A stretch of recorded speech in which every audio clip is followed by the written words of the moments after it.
Comedy has played a huge part in my recovery. You know, cardiac arrest is it's not a funny thing, but using it to find the light in an otherwise very dark situation, I think is always healthy. My name is Will Flanary. I'm a comprehensive ophthalmologist, and I also do a little bit of comedy on the side on social media.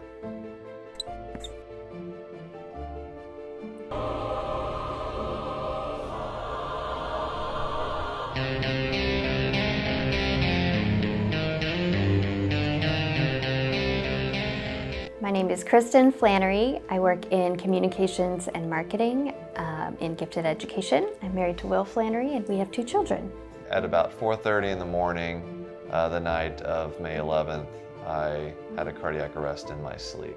I didn't have much in the way of specialized training before the cardiac arrest. I had taken a CPR class about 15 years before. I woke up to him making very strange sounds. Then I started trying a little bit harder to wake him up, just thinking maybe he was in a really deep sleep. He didn't respond to that either, and his body kept making that sound. It was a little like snoring, but it was much more intense, really loud. Yeah, I can't believe that Kristin was able to do 10 minutes of CPR like some kind of a superhero, and everything turned out okay.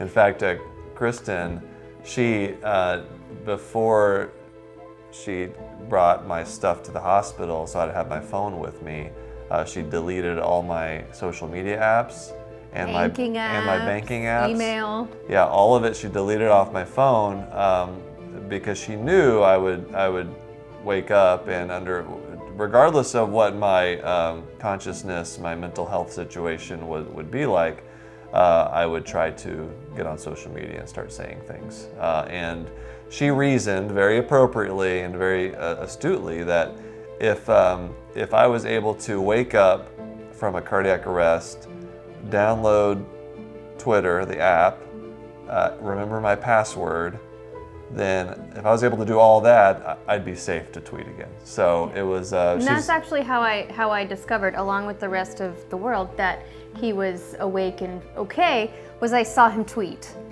Oh, is that right? Yeah. Oh, I didn't know that. Yeah, that's right. Yeah. So. I mean, I knew you were awake, but that was the first time it was like, that's you. Like you're gotcha. Still in there. There you go. Yep. Found that out on Twitter. So I've always lived an active lifestyle. I've played sports pretty much all my life, and leading up to the cardiac arrest, I exercised regularly, was healthy. I felt totally fine the day before, and I woke up 2 days later in the ICU. Right after the event, it was just a lot of relief, like I'm alive. Thank goodness. But then, you know, as the weeks went by, you know, it kind of changed a little bit to a little bit more fear, a little bit more anxiety. Is this going to be okay?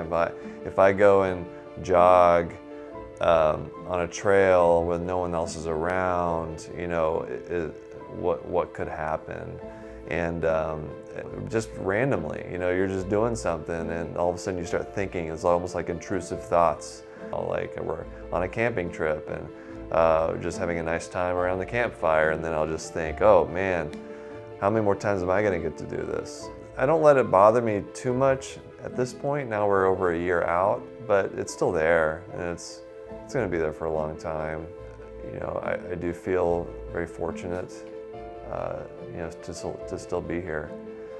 And I think it has helped just with my job as a physician. You know, a lot of my patient population, they're older, and they have a lot of health issues come up, and they have family members who die or get sick, and I frequently find myself talking with them about things that are happening in their lives. And I think the things that have happened in my lives has helped me to relate in a different way to my patients. And so I think it's helped.